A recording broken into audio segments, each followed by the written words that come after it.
Right, hello, welcome to the screencast. Time to punish this Greek boy king. This is going to take us to the Battle of Issus, probably obscured by my head. Issus, Issus. So it is time now for Darius. He does need to face Alexander in battle. You will remember from previous screencasts that at the Battle of Granicus, Darius didn't think Alexander was a threat, and so did not think he should take the field of battle and entrusted that to Memnon. We know what happened at Granicus. And then Alexander's consequential success as he moved down the coast of Asia Minor and all the cities fell to him. It's clear to Darius now that Alexander is a threat that has to be taken very seriously indeed. And so he will take the field of battle against Alexander. Alexander's part, he's keen as for that. Curtius Rufus says Alexander was determined to attack Darius wherever he was. Stated aim is to defeat the Persian Empire. The only way to do that is to defeat the great king of Persia in battle. So Darius and Alexander are both really keen to come to blows. Now, it's unfortunate for Darius that Memnon is dead, because Memnon was the stated general to lead the Persian forces against the Greek invasion, against Alexander. Memnon was, by all accounts, a brilliant strategist. It's just unfortunate that he died. And so what this means is that Darius actually hasn't got anyone who can step up and take Memnon's place. And it does fall now to Darius, who is the king of kings in Persia, to actually take the field of battle against Alexander, which is complicated because Darius is from a very different world than Alexander. In Alexander's world, like himself and his father Philip, the kings lead from the front. In Persia, it's totally different. Darius is seen in the Persian mindset as the king of kings. He's the lord of the world. He's been appointed as such by the grace of the sky god, Ahura Mazda. And for him to take the field of battle is hugely risky, because if the lord of the world was to be killed, then the world would effectively end in the Persian mindset, the Persian culture. So for Darius to take the field of battle is very, very risky indeed. He is not a king or a leader like Alexander. He is a Persian king and a Persian leader. Now, this is important, the distinction between the Greeks and the Persians. I have posted up a document which I encourage you to read to give a bit of an understanding there, so we don't compare Darius too harshly with Alexander if we compare him at all. He'll always come off poorly if we take the Greek lens as we look at Darius. But that would not be fair to Darius himself. So have a read of that document, the difference between the two. Now, on Darius's team is Charidemus. Charidemus is a Greek. He's a Greek mercenary, and he's held in some high esteem by Darius. And Darius calls him into his council, into his court, and he says to him, look, how's this going to go? You know the Greeks, you're Greek yourself, you fought in Greek armies. How is this going to go? And he, perhaps with a wave of his arm, Darius points out his assembling army, all lined up, all looking very good, all looking highly effective and highly trained. And he asks Charidemus, how's the battle going to go? And Charidemus says to him, my lord, you have a very attractive army. And that's a bit of a dig, actually, because they were, by all accounts, extremely attractive. And they wore lots of jewelry, lots of gold, lots of bright yellow. But these men who come against you are hard. They're tough. Survive on little, sleep on bare ground. The only way to beat them is by using Greeks.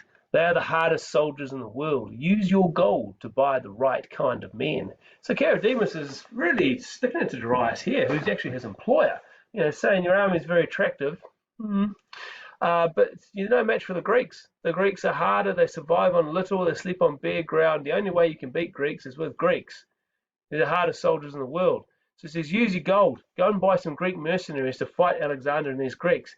Because like the low one, you need to buy the right kind of men. Because you're Persian men, they're not the right kind of men, not to face the Greeks. Darius is absolutely furious at this. And he has Charidemus dragged off to execution. He executes him Persian style, which is interesting in itself. Two young trees grown so apart, a couple of meters apart for this very purpose. They're bent down, and Charidemus's limbs were tied, one arm and one leg to one tree, and one arm and one leg to the other tree, and the trees were released. And as they snapped back into position, you had a fireworks display of Charidemus's blood and organs.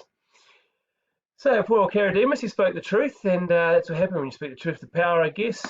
But then Darius instantly regretted it, because he actually, in anger, he sent him off to be executed, and then in moments of reflection, maybe he's right, maybe I need this Greek's advice, and actually sent some messengers to say, stop the execution. Too late. He'd already been turned into a spectacular Catherine's wheel. So there we go, another mistake by Darius.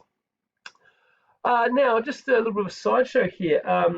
That Parmenio gives a letter to Alexander, and the letter is warning Alexander.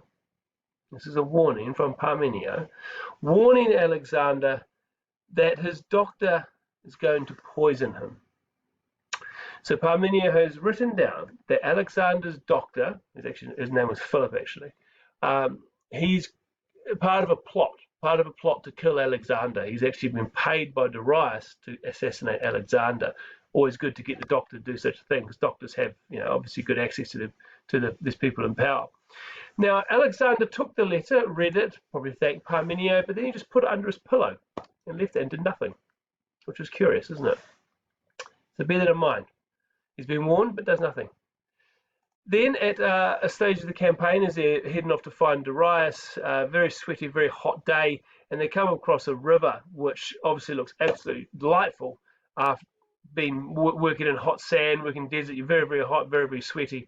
Alexander leaps off his horse, tears off his armor, and dives into the river. Now, the river was cold, all right, because it's actually from snowmelt from distant mountains, and the river was freezing. So he'd gone from being extremely hot to suddenly being literally in almost freezing temperatures, and he almost came unconscious. And he had to be dragged out. Alexander was very ill. He caught a hell of a fever, and it did look that he's actually potentially going to die. He wasn't recovering, and his doctors are all called. He had about 5 or 6 of them, but they're all panicking, because if they treat the king and their treatment fails and the king dies, their life will be measured in seconds. And so this is a serious problem. Philip, however, who was the person in the letter that Parmenio gave to Alexander, that apparently had been bribed to kill Alexander, Philip made Alexander a tonic, and he actually said, Alexander needs to drink this tonic and he'll be better. And this is pretty cool from Alexander. So Philip approaches Alexander with this tonic, and Alexander sees Philip coming, understands what he should do, and he reaches behind him and pulls out from under his pillow the letter from Parmenio, which said that Philip was going to poison him. And then with one hand, he takes the tonic from Philip, and with the other hand, he passes the letter to Philip. He says, read it. And Philip reads the letter, and he reads that apparently he is going to poison Alexander. Alexander looks at him, don't know if he'd give him a wink, and then he drained the tonic in one. That's pretty choice. And Alexander got even worse. He got very ill after drinking the tonic. But Philip stuck to his guns. He said he's going to get worse before it gets better, and he did. A few days later, Alexander fully recovered, and Philip was probably allowed to sleep again. And Alexander was all good. He was back in the game. So what does this show us about Alexander? I love this incident because I think it shows me so much about him. He trusts those whom he trusts, and he trusts them implicitly. Like, he clearly, for Philip, absolutely trusts him. And this letter from Parmenio, probably doesn't trust Parmenio nearly as much as he trusts Philip, is just quite cool. I love the way he hands it. Alexander always wanted for a bit of theatre to show his trust, and Philip pretty relieved, I guess, that the tonic did work, but it does seem clear that Philip wasn't about to poison Alexander, because there was a perfect chance. No, I suppose it's possible that he was, but yeah, it's hard to see it really. And then we have Alexander showing their clear trust in Philip, which I think is quite cool. Who knows? Maybe Philip did intend to poison him, and the poison didn't work. I'm not sure. Now, talking about letters, a letter was found on a Persian prisoner. A letter was found on him, written to him from Alexander's cousin, Alexander of Lyncestis. If you can remember him, he was Alexander's cousin who, when Philip was assassinated, Alexander of Lyncestis reached over and grabbed Alexander's arm and said, "Yeah, hail the king." And so Alexander actually let him live for a little bit longer because he's his cousin. But this letter is found from Alexander of Lyncestis on a Persian prisoner, which is inscribed to Darius. And it does seem that there is a plot from Darius, probably no doubt, offering 1,000 talents for the assassination of Alexander to anyone who can do that. And it does seem that Alexander of Lyncestis is somehow involved in this. 1,000 talents, a incredible amount of money. You have 3 talents, you're extremely rich. 1,000 talents, just blows it out of the water. So how does Alexander deal with this? Well, he doesn't actually kill Alexander of Lyncestis, which you might think is unusual, but he sends him back. He sends him back from where they are, the town of Issus. He sends him back to the coast of Asia Minor. It's unusual. I'm not sure why he did this. There's some suspicion of Alexander of Lyncestis here. Why didn't just kill him? But he didn't. He didn't. He sent him back. He's going to kill him later, of course. He's Alexander. But he didn't react in such an extreme way. It's a very unusual episode in Alexander's life.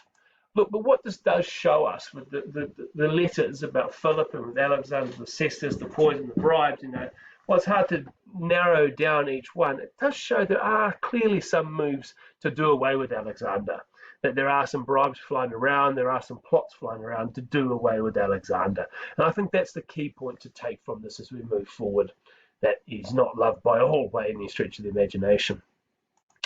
Now, at this point, Alexander takes the unusual step. He issues coins stamped with his likeness, according to Diodorus, and recognized as the master of all parts of his new territory. He hasn't fought Darius yet, but he does control most of modern-day Turkey, Asia Minor, and so issues these coins that have his likeness on him. And you can see here's Alexander here with the protruding eyes that we know so well, and the full lips. And here we've got the head of a lion, the skin of a lion. So he's emulating his famous ancestor Heracles, who killed the Nemean lion and then made a cape and a cap out of the skin. And so that's a reminder here that Alexander has heroic lineage.